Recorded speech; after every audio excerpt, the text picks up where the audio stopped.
Here it is. Spotted. Kicked. And it is no good. Not even close. It's not even close. It barely reaches the end zone, and the game is over, and the Philadelphia Eagles have escaped with a 10-7 win. Oh, what a fitting end to a bizarre night. The second time in Week 10 that Nick Shook and I will discuss a 10-7 primetime finale. This one meant a little more than Broncos Raiders.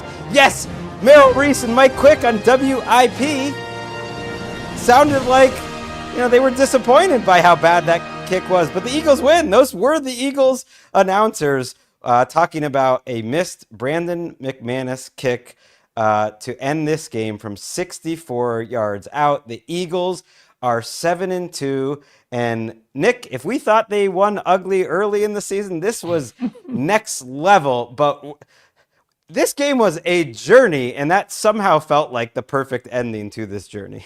When we got to halftime and it was 0-0, it struck me. We shouldn't be surprised by this at all. These are the two teams that have the toughest time with figuring out a rhythm, finding one. The Packers, notoriously starting slow. The Eagles can't play a full game, haven't really done it offensively all year. Of course, this is how it was going to go. And of course, it was going to end up 10-7.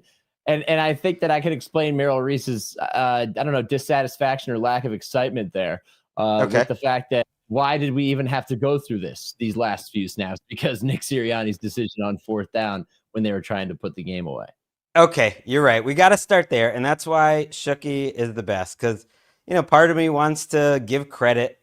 This Eagles defense looks different now. You add Nolan Smith and you add Jalen Phillips. And you add Nakobe Dean as a big-time factor, and they look different. And we'll give them all the credit for that. But what was Nick Sirianni doing there? Break it down for us when he decides to go for it on 4th and 6 late in the game. What did you think about that decision? And give the listeners some context to that. Yeah, so, the Packers have 2 timeouts left. All the Eagles need to do is get a first down. They don't get the first down. They've successfully run the clock down far enough to where I believe there was 26 seconds left on 4th and 6. They come out of the huddle. They line up as if they're going to run a play. And you can even hear, Joe Buck and Troy Aikman saying that I can't imagine they would run a play here. Everybody expects that they're just going to try and draw them off sides. No, they call a timeout because it ends up being a Kodak moment for them. They're trying to get a snapshot of what the defense is doing because apparently they intend to run a play, which they do. And I don't know if it's an ego decision or what, but Nick Sirianni draws up a fade to A.J. Brown, which does not work. And suddenly the Packers have the ball at their own 35 with just enough time to try to get into field goal range. Just one of those classic 2 young coaches who've experienced a lot of success. I'm going to try to be the tough guy in this situation when I don't need to be. Yeah, shout out to the fans in the UK that we're hearing from in the chat. We love everyone that joins us on YouTube Live every Monday night. They're up at 4:30 in the morning. They only got to see 1 touchdown, but it was exciting. The call was crazy, though, because all night long, Nick Sirianni was calling 3rd and long runs. Bo Wolf, he's been talking about it on the All PHLY podcast all season. He actually has measured it. He calls it the coward's run, and it's a run on 3rd and 12 plus. And right now, the Eagles are in the mix for the highest percentages of runs on those play in the history of football. They refuse to try on 3rd and long. And yet, in that spot, 4th and 6, and I just checked, it was 33 seconds left to start that play.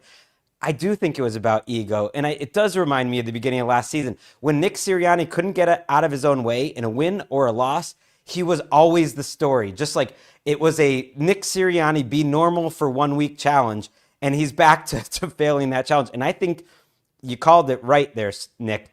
I think he wanted to have a moment. A.J. Brown basically didn't get a target all night after the first quarter, and he knew they were going to have one-on-one coverage, and that has been a successful play for them down the field.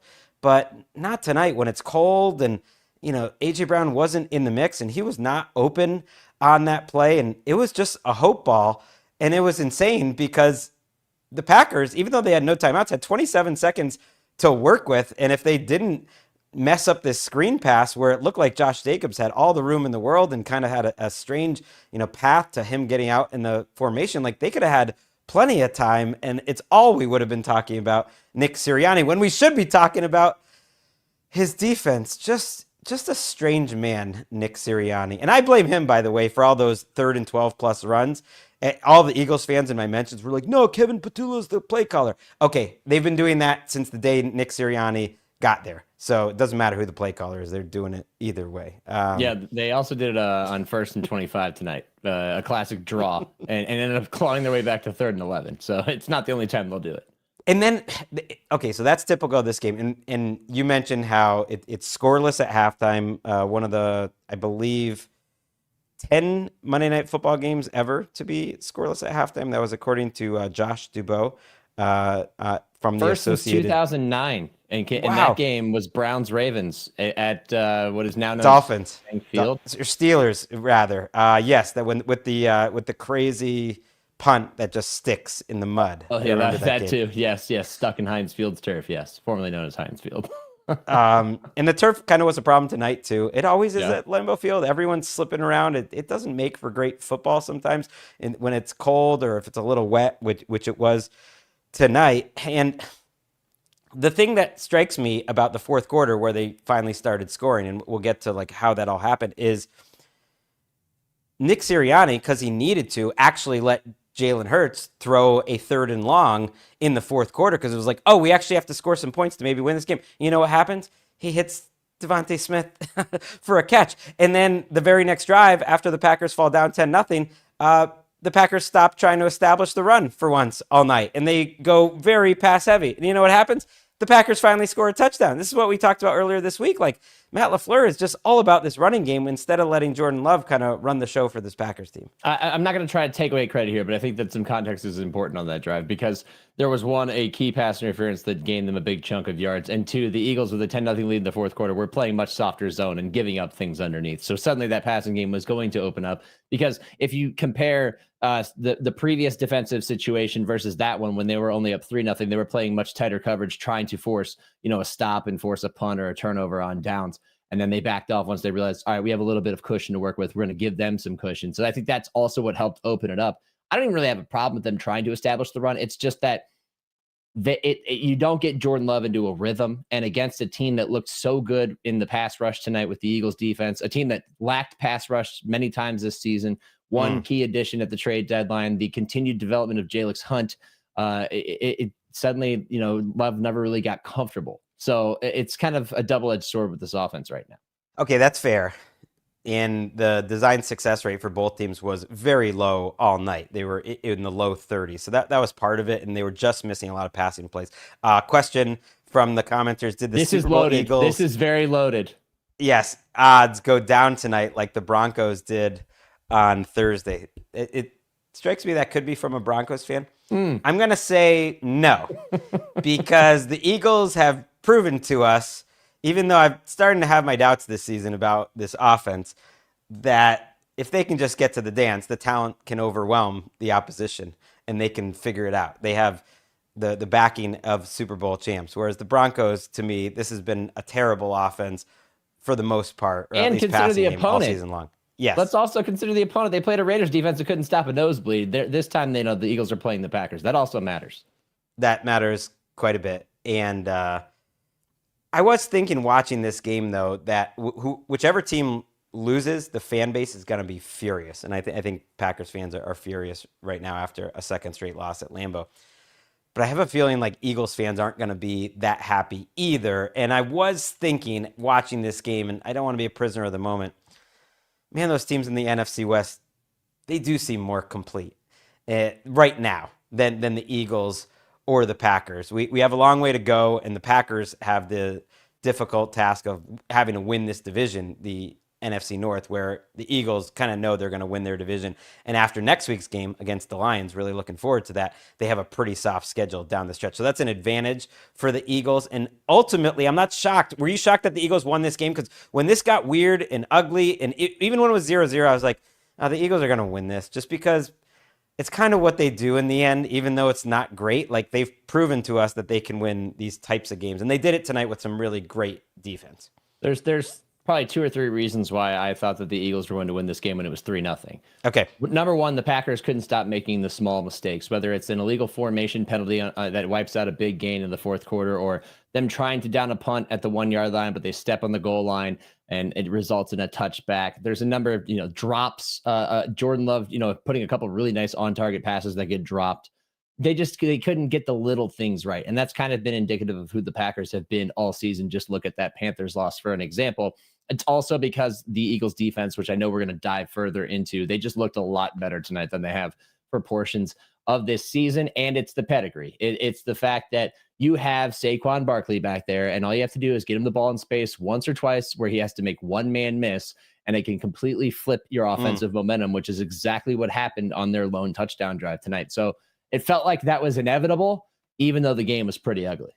Okay, let's make it time for Who's Delivered by Uber Eats, and let's talk about that touchdown drive. It's 3-0 in the fourth quarter, and yes, it's a 2-play sequence starting with a Saquon Barkley spin move. And yeah, if you're watching on YouTube, you'll be able to see at this point it's a 3rd and 7. Another time, hey, it's good to throw the ball on 3rd and long occasionally. Saquon looked like he could get tackled in the open field. Instead, he puts the spin move on. He goes down the field, and it does remind you that sometimes just their talent ultimately overwhelms the opposition, even if the coaching is even. And the Packers, without Tucker Kraft, without Jaden Reed, and with Josh Jacobs not being as explosive, maybe don't have those type of playmakers. So the very next play, we got the first touchdown of the night.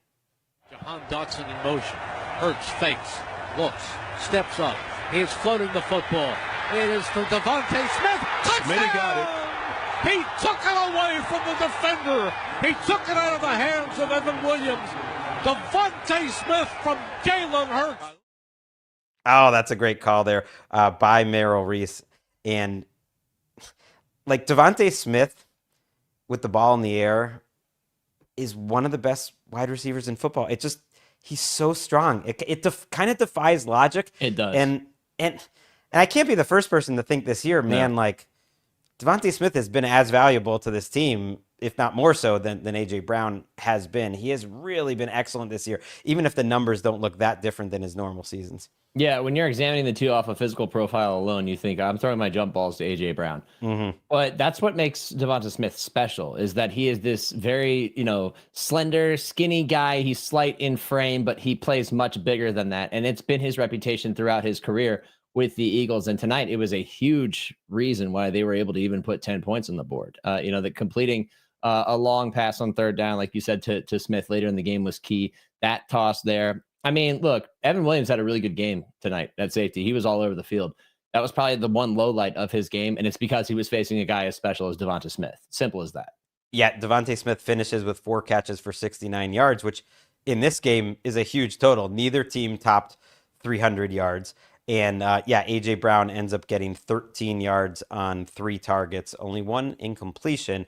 A question for me, am I still a shadow Eagles fan?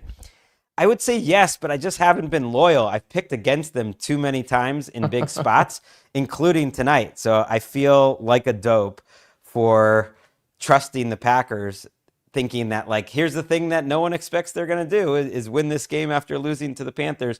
And just too many times they've been frustrating. Whereas in the end, like, I do appreciate that Jalen Hurts makes good decisions. Like, I really do think there is something to it. Even if he's very careful, he tends to do exactly enough. And yeah, that was a huge drive, and he did make a few more good plays the rest of the game. That was Who Delivered, presented by Uber Eats. When football makes you hungry, get game day meals on Uber Eats, the official on-demand delivery partner of the NFL. Order now. I probably should have given it to Jalen Phillips. Let's talk about Jalen Phillips' night. It almost feels, a little braggy. Just say it with me, Shook. Howie did it. Did it again. See, we did it. Good job. It almost feels a little showy. It's like, oh, I'm Howie Roseman. I'm going to make a trade for like a 3rd-round pick, and then that guy's going to show up a few days later in prime time and basically win us the game. Tell me about Jalen Phillips' night. Yeah, I mean, first off, the trade made perfect sense. They lacked, edge rushing talent. They lacked a difference maker since they had all these departures in the offseason, Josh Sweat being one of them. You can go back 2 years, Hassan Reddick, right? And it was the biggest weakness on their defense and perhaps on their entire team, save for when their offense struggled, right? So you go make that trade for Jalen Phillips. On surface, ton of sense. But then you don't really expect a guy to have such an impact in his first game with his new team. He gets to halftime, he has 3 pressures, and he's already jumping off of the screen to me, which is why I looked up his pressures at halftime. He finishes with a total of 7. He faced 3 double teams. He had 1 quick pressure. He was all over the place. He didn't get a run stuff according to Next Gen Stats, but I'll tell you what, he shook off a block and made a key run stop of Josh Jacobs as if he was a human brick wall. He shut that run down so quickly. He was a massive difference maker. He was in on the fumble that was caused late in this game that essentially, backed the Packers into a corner that they ultimately couldn't get out of. This, if you can get this type of production, it opens up everything up front because, like I said, Jalix Hunt continues to develop. He's had a nice little run of games here, going back to the Minnesota game. But if you have Phillips on the opposite side, opens up everything else for all those other guys on the defensive line. And suddenly a group that you thought might be weak improves because you have a better player at the top of that list. Yeah, Jalix Hunt actually, played fewer snaps tonight, 43 snaps to Jalen Phillips, who played 53. And it felt like Nolan Smith was always out there, but really they used him at the very beginning of the game when they needed it, and at the very end of the game when they needed it. And he ended up with a sack and a quarterback hit. And it just makes you realize watching tonight, oh, this defense, which to me was the bigger problem in the first 5 or 6 weeks, even though the offense is getting all the attention, is now, I think, safely moving into being the bigger problem. It actually was the defensive decline from league's best to when last year the offense kind of was in the regular season. Yep. And so that wasn't that different. And suddenly you're watching tonight and Jihad Campbell's like playing a lot less now because Nakobe Dean is out there almost every step. And Nakobe Dean had an awesome night tonight. He was super active. And you add Jalen Phillips. PFF gave him even another pressure there. They give him 8. And it's very funny how they love these guys. Brandon Graham is one of them. Eagles always think that guys that get a lot of pressures but not a lot of sacks are like undervalued. Brandon Graham was the poster boy for that. And now they actually have Brandon Graham back, who did get a hurry in one of his brief snaps tonight. And they have Nolan Smith back, who's been gone for almost the entire season. Like, it's a different defense than it was before, and you have Quinyon Mitchell out there making huge plays. And I'm glad you mentioned the Jalen Phillips, help on that Reed Blankenship forced fumble. That comes in the 4th quarter, 4th and 2. Tell the listeners about that sequence because that's really the stop of the game. I know we kind of end up getting sidetracked by what happened, but ultimately Jordan Love gets the ball like inside his own 20 with a chance over 2 minutes to go and drive the length of the field and potentially just get a game-tying field goal, and it winds up sputtering out around midfield. Yeah, all the momentum is in the Packers' favor when they get the ball back because they just went from being down 10-0 and having little hope to getting a quick stop defensively and getting the ball back with enough time to put together a drive as long as they could throw the football. And Love comes out and throws it well. He hits Christian Watson for like a gain of 25 to start on 3rd down there to continue that drive. And then suddenly their offense sputters and they're still only at their own 35. And then they hit Luke Musgrave for 9 yards and it's like, oh, it's so close to a first down and it comes up short. And then there's that 4th and 1. And that's where the game, again, turns in the favor of the Eagles. When they get the pressure, they're able to kind of close all the gaps, force a fumble on Josh Jacobs, and the rest is history. Yeah, it was kind of typical of a night where just everything LaFleur was trying didn't work well. And there was a funny shot early of him looking at the Surface tablet and being frustrated and seeing like, oh, why didn't Jordan Love, see those open receivers? And it did seem like early in the game, Jordan Love was giving up on plays a little too quickly. Maybe Jalen Hurts too. We have a question about, is it possible for a head coach to develop and improve at game management? the Packers fans, they love Matt, but they'd hate to see him go. But his decision making in these close games is mind boggling. I do think LaFleur is struggling at times with balancing game management and play calling. And some of the plays tonight, like, I don't kill him on. They go for a 4th and long, which made Troy Aikman and Joe Buck go crazy. And Bo Melton just drops it. Like, it's like they have another play. You mentioned the illegal formation. That was very frustrating too. They had 3 drives in Eagles territory before the ending sequence that ended in 0 points. One where Jordan Love ends up taking a Jalix Hunt snap. But I do think it's fair to point out, like, LaFleur seems to lose the forest for the trees at times, and he seems like as wound tight right now as he has ever been in his career. I think that they're not at like a crossroads or a turning point necessarily, but there's some sort of, I mean, it's just overall frustration because they haven't found their offensive rhythm. I thought they had broken through in that game against the Steelers. I thought, all right, here they go. This is what they're going to do. But since losing Tucker Kraft, in that game, they've lost the key that kind of unlocks their offense. So he's again frustrated. And I think there's a bit of balancing between how much does he trust Jordan Love? Because like on that drive right before halftime, Love gets hit and it almost looks like he's trying to throw the ball away in a situation in which you should just eat the sack, just take the sack, and he fumbles the ball. The Eagles recover. There goes an opportunity to put 3 points on the board right before halftime. And I think that is still a point of frustration for him, but you can only control so much. You can dial up the plays, you can scheme it up and everything. And it ultimately comes down to your quarterback to make plays. So, but I do agree. Anytime somebody's in a bad situation with game management, like if that's a knock on their resume, hire somebody. Put him in the booth with the book in front of him that tells him exactly what to do in every scenario, and radio, get down on the headset and say, hey, you should call a timeout here. Hey, you should probably do this here. Hire somebody. Just make him a consultant, an expert just for that alone. Comment here. Fangio owns all these little nerd boy coaches. I don't think that's fair, but it is kind of funny. Let's actually listen to that Jordan Love fumble late in the first half because, man, we got our producer, Chris Babona, looking for highlights, watching the whole first half. We couldn't come up with one until this, and it felt so symbolic of what was happening in the first 2 quarters. And the gun again is Love. Puts a man in the motion. He's back. He's being chased. He's being grabbed. He fumbles the football. I think the Eagles have it. Let's see. The Eagles say they have it. I think you're right. The football was loose. It was knocked out of his hand. Let's see. Eagles ball. Eagles ball. So what looked like at least a 3-0 Packers lead at halftime is now in the hands of the Eagles.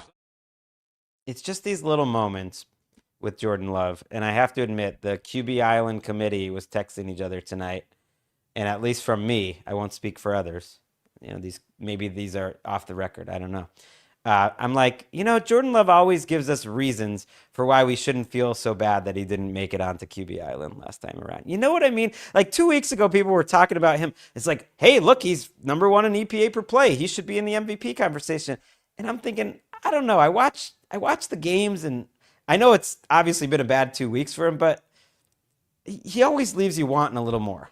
Yep. Yeah. When he tried out on the field to start the game tonight and they threw up the graphic of his numbers, I was like, wow, that's way better than I thought they would be. Because I'm not a guy who's constantly checking the numbers. I'm just relying on what I'm watching. And that I thought it was going to be nowhere near that because of exactly what you just said. It's just very up and down.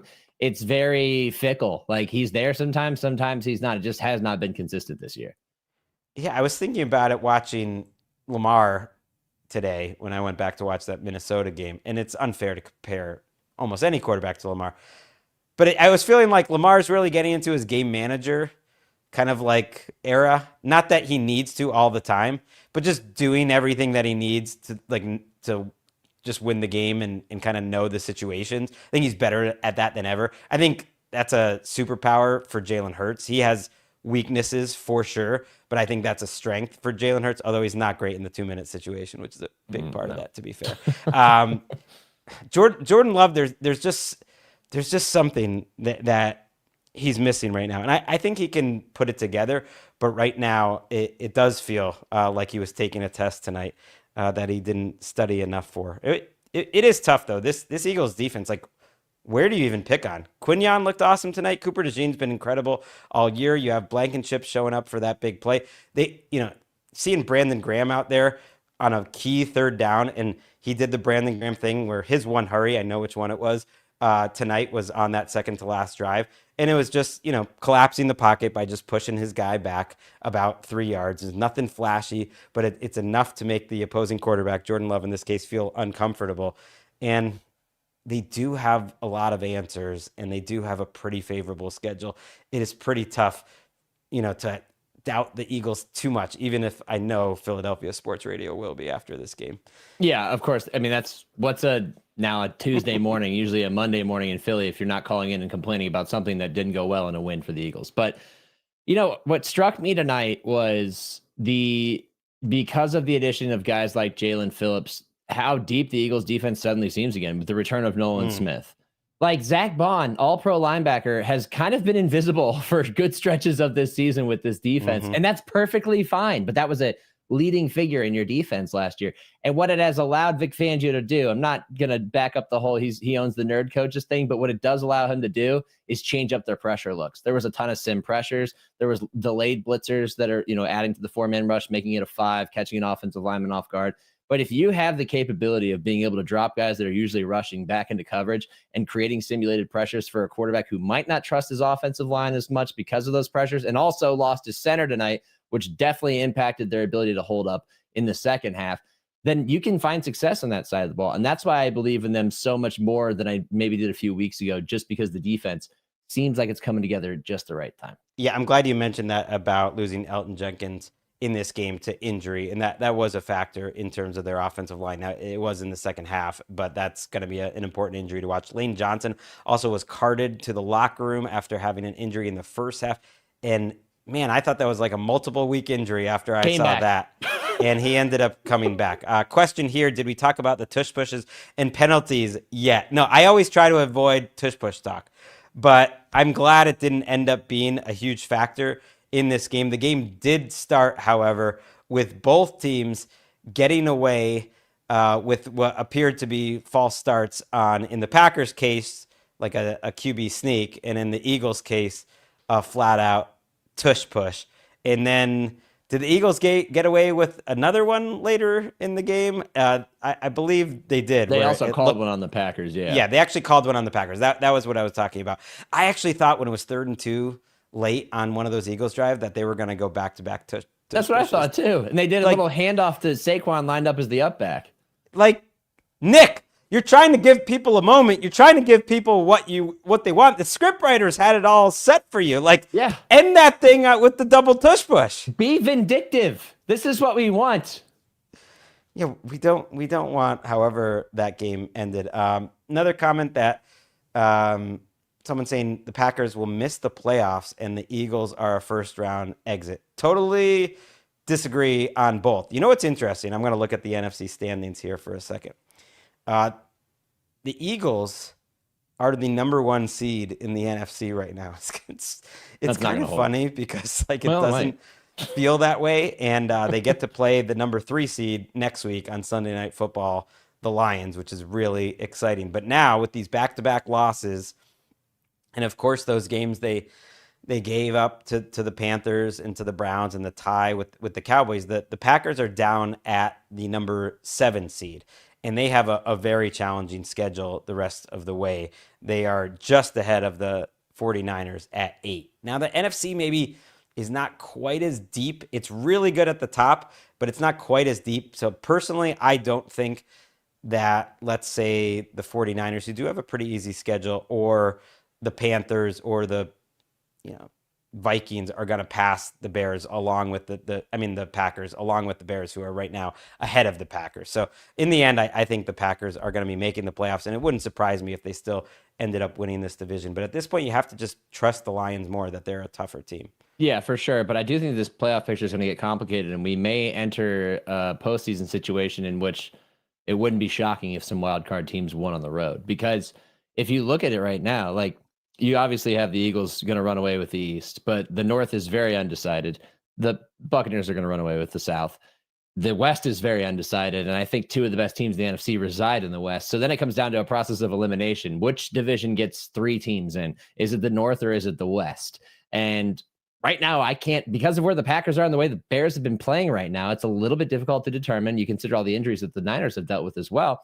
Let's move to wild card weekend where, okay, let's say the Eagles are the 2 seed and they're going to end up facing the Packers or Bears as the 7 seed. Oh, let's not put the Bears in the playoffs. I know we're getting this is what I'm saying. I think we could get some weird matchups that could produce upsets. Okay, so let's go through the Packers schedule the rest of the way. They're at the Giants in their first game under new interim head coach Mike Kafka, and we had a breaking news podcast with Ian Rappaport that's up in the feed if you guys are interested. Then they have the Vikings. They're at Detroit.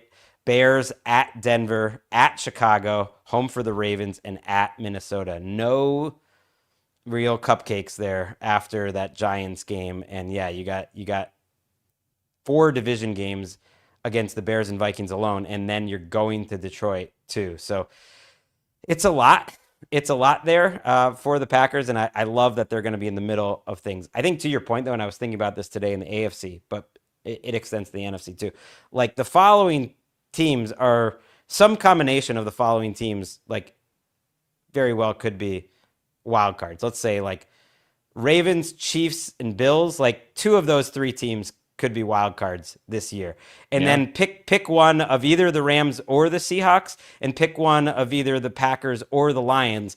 They're going to be wild cards. So that's a lot of good teams that are potentially going to be playing on the road in the wild card round. And that makes this stretch run even more exciting. What else do you want to hit in this game before we say goodbye to Nick Shook and I already kind of exhausted my Evan Williams edition, whose name I only remember because it's also the name of a cheap whiskey. I mean, this receiving core, Dontavian Wicks made a handful of nice plays for the Packers, but ultimately, I think that they should probably stop targeting Bo Melton, considering they made him a corner and now he's suddenly playing receiver again. So that really speaks to where they're at. Romeo Doubs left this game with a chest injury. Now, that wasn't until, I think, late 3rd, early 4th quarter. He still had 41 snaps tonight, but they desperately need Jaden Reed back. And Dontavian Wicks is playing a full complement of snaps. I think he's an NFL receiver, and I think he has some upside. But you have Malik Heath out there quite a bit, and you don't even have Bo Melton listed among the wide receivers on NGS because they think he's a defensive back. But he played 24 snaps on offense tonight, and it's not a good sign. I don't know if they have the horses to score a lot against an excellent defense. And the playoffs are about matchups, and I think they're going to really need to count on their defense to be carrying them.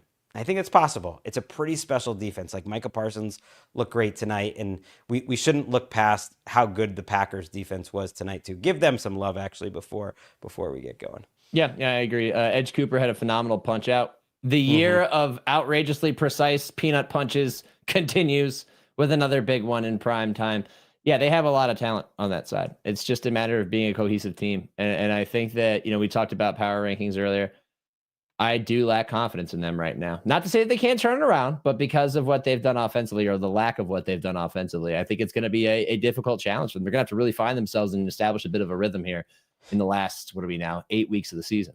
There's been different stress test moments of the Matt LaFleur era, so I don't want to talk like this is entirely unique, but I think with the expectations that they had this season, and I think with Jordan Love being in year 3 and the Parsons trade and just where his tenure is at, it's one of the biggest tests for them to come through, and they have to really show that Jordan Love is that dude. The Eagles schedule, by the way, the rest of the way, after the Lions on Sunday night, you have at Dallas, home for Bears, at the Chargers, home for Raiders, at Commanders, at Bills, and home for the Commanders. Actually, I think that's like a perfect type of schedule. I always like that. If it's my team, you want to have big time tests and you want to have some cupcakes, and they have a little bit of both. So you have some you can kind of just chalk up as wins, but they're also going to stay very sharp with games like that Bills game, and certainly next Sunday night. We will be talking about it like 4 shows from now. It feels so far away, that Sunday Night Football. Yeah, I mean, we'll get there. I still have a few games to get through tonight, so we'll get there, in due time. You'll love Houston Jacksonville if you haven't gotten to that one yet. I'll love it. I watched it live, baby. Oh man, that was the thrill of my Sunday. That's right. I totally forgot that was one of my games of the year. Thank you to everyone who joined us on the YouTube Live. We do it each and every Monday. We will be back on NFL Daily on Tuesday from the studio. Fun little game we got going. Me, Colleen Wolfe, Jordan Rodriguez, describing every team in the entire NFL in 5 words or less. We will see you on Tuesday. Enjoy the win, Eagles fans. Just enjoy it.